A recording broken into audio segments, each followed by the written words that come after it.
Good morning. I am Norika Marni Ilagan, and together with my partner, Ms. Marielle Porlares, we will be presenting our research entitled Swine Wastewater Treatment and Concurrent Bioelectricity Generation of Varying Constructed Wetland Microbial Fuel Cell Designs.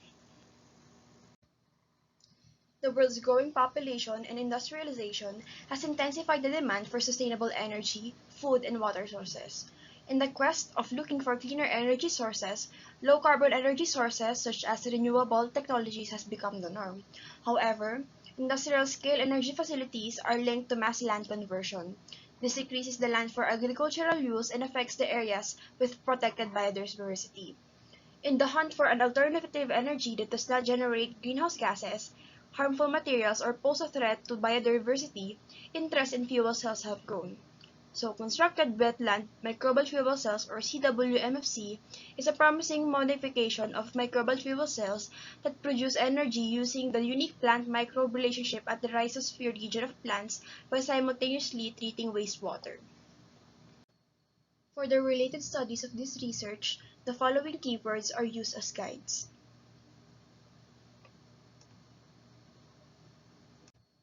Here is a continuation of the said keywords. In previous studies, optimization techniques were conducted to improve CWMFC designs.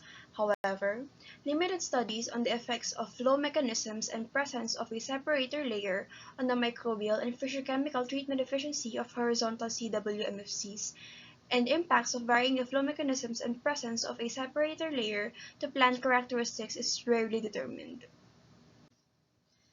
The objectives of this study is to vary the design of horizontal planted constructed wetland microbial fuel cell system wherein the following parameters were determined: the backyard swine wastewater treatment efficiency, the power generation, and impact on plant characteristics of water spinach or Ipomea aquatica. This study is significant in the development of low-cost and sustainable technology for wastewater treatment and concurrent bioelectricity generation.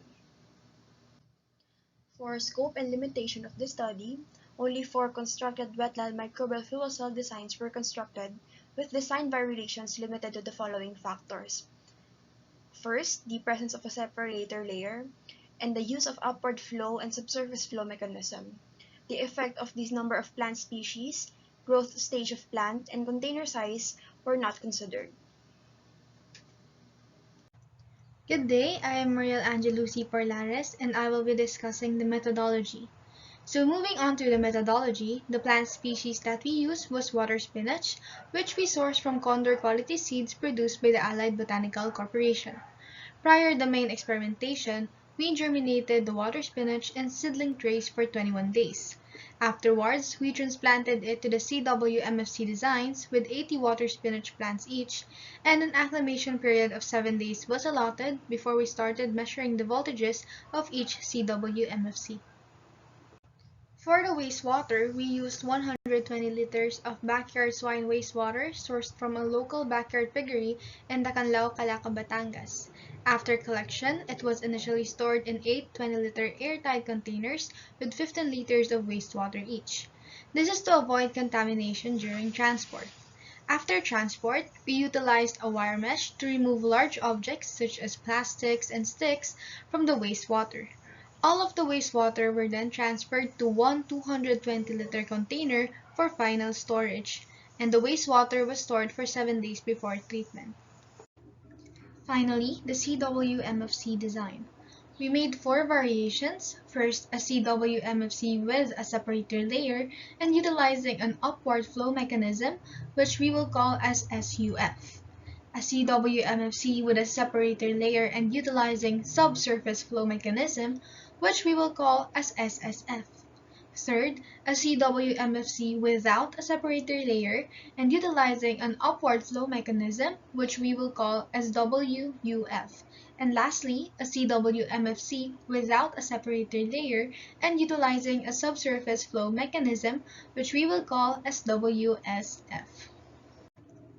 All CWMFCs were contained in 72.5 by 38 by 27.7 centimeters transparent propylene plastic tanks. For the inner design, all CWMFCs utilized coarse river sand as the substrate, granulated activated carbon or GAC as the electrodes, and a graphite block as an electron collector. The anode region is located 5 cm from the bottom of the container, while the cathode region was located 2 cm above the water level. Both anode and cathode region for all designs have a thickness of 5 cm with a 10 by 10 by 1 cm of 99% pure graphite block inside. For designs with a separator layer, calcium bentonite with a layer thickness of 1 mm was used. It was placed 2.45 cm from both the anode and cathode region. As for the designs without a separator layer, the distance between the electrodes was 5 cm. Shown on the photo is what the whole setup looked like. So from left to right, we have WSF, SUF, WUF, and SSF. So the CWMFC designs were placed above the table with their corresponding 20-liter sump tanks below them. And 18 liters of wastewater was transferred to each sump tank, and the 12-watt mini-submersible pump aided in transferring wastewater from the sump tank to the CWMFC. The wastewater then exits the system from the other side and is recycled back to the sump tank for continuous water treatment. For upward flow, influent wastewater entered at 2.5 cm from the bottom of the container and exited 2 cm below the cathode region. For the subsurface flow, the wastewater entered and exited at 2 cm below the cathode region. The hydraulic retention time was 0.30 hours for all designs, and lastly, in order to avoid evaporation losses, 200 milliliters of tap water was added daily. For measurement and monitoring before the wastewater treatment, initial polarization test was conducted using a 1.2 to 10,000 ohms resistor values. Optimum resistance value was determined to be 75 ohms for all CWMFC designs, except for SUF, which reported 110 ohms of optimum resistance value. We conducted 2 phases for our experiment. The first phase was during the first 26 days, while the second phase was during the following 14 days, wherein we observed the effect of the addition of 9 liters of fresh wastewater and 30 water spinach plants to the voltage generation.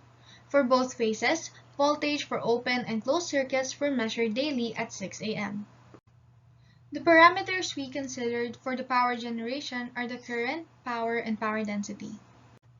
Sample analysis was only conducted for phase 1 of the experiment. An initial wastewater sample of 6.625 liters was taken before the treatment began, while final wastewater samples of 6.625 liters per CWMFC design were collected at the end of the first phase.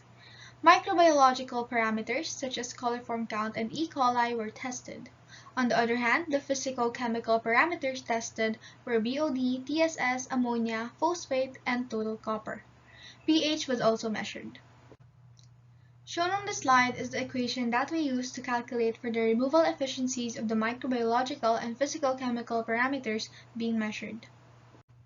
We also monitored the plant length, number of plants and leaves, and the total mass of water spinach to characterize the plant's physical characteristics. Next is the results and discussion. First, we start with the coliform and E. coli removal efficiency under wastewater treatment. Table 1 flashed on the screen shows the obtained most probable number, or MPN, per 100 ml of total coliform, fecal coliform, and E. coli. It can be observed that there is a substantial reduction of the total coliform, fecal coliform, and E. coli, with SUF obtaining the lowest effluent MPN. Also, the average removal efficiencies of 99% for all constructed wetland microbial fuel cells were obtained, indicating that the CWMFCs were effective in removal of the coliform bacteria in swine wastewater.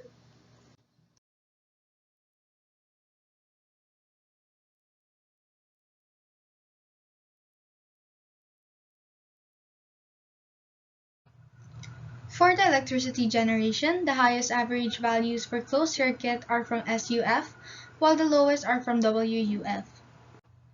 For the open circuit, the highest average values from the first phase came from SUF and WSF for the second phase, while the lowest average values were from WF in the first phase and SSF from the second phase. As observed from the figures, the voltage, current, and power generation for all CWMFCs in the first phase decreased over time. So you can see here on the first phase, everything is decreasing. This is due to particle accumulation, which reduces the amount of available substrate and lowers the bacterial activity. The lower the bacterial activity, the lower the quantity of electrons being transmitted. However, as fresh wastewater and more water spinach plants were added during the second phase, there is an observable increase in the voltage generation. As you can see here, the voltage, current, and power generated by each CWMFC design is observed to be higher as compared to that of the first phase. So, the addition of plants increased the root exudates in the system and reduced its internal resistance, resulting to an increase in the voltage. Furthermore, increasing the concentration of wastewater had also affected the voltage.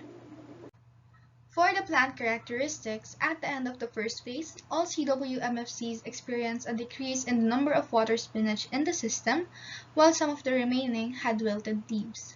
This could be associated to alkali stress. As observed from Table 1, seen on the wastewater treatment removal efficiency of microbiological parameters, the pH values are above the 5 to 7 ideal pH range for water spinach growth. The high pH results to damaged root cells and plant organs, which leads to decay and mortality. We also ran a Thesis analysis to determine the relationship between the plant length and number of leaves to the varying flow mechanism and presence of calcium bentonite as a separator layer in the CWMFCs. For the plant length, the p-value was less than 0.05, our alpha value, for both the flow mechanism and separator layer. This indicates that there is a significant difference between CWMFCs with and without calcium bentonite as the separator layer. There is also a significant difference between upward and subsurface flow mechanisms. On the other hand, the p-value obtained for number of leaves was greater than our alpha value, which is 0.05. This is for both parameters, indicating that there is no significant difference regardless of flow mechanism or presence of a separator layer in the CWMFC design. In conclusion, we were able to successfully demonstrate varying horizontal CWMFC designs based on the flow mechanism of the wastewater and the presence of a separator layer.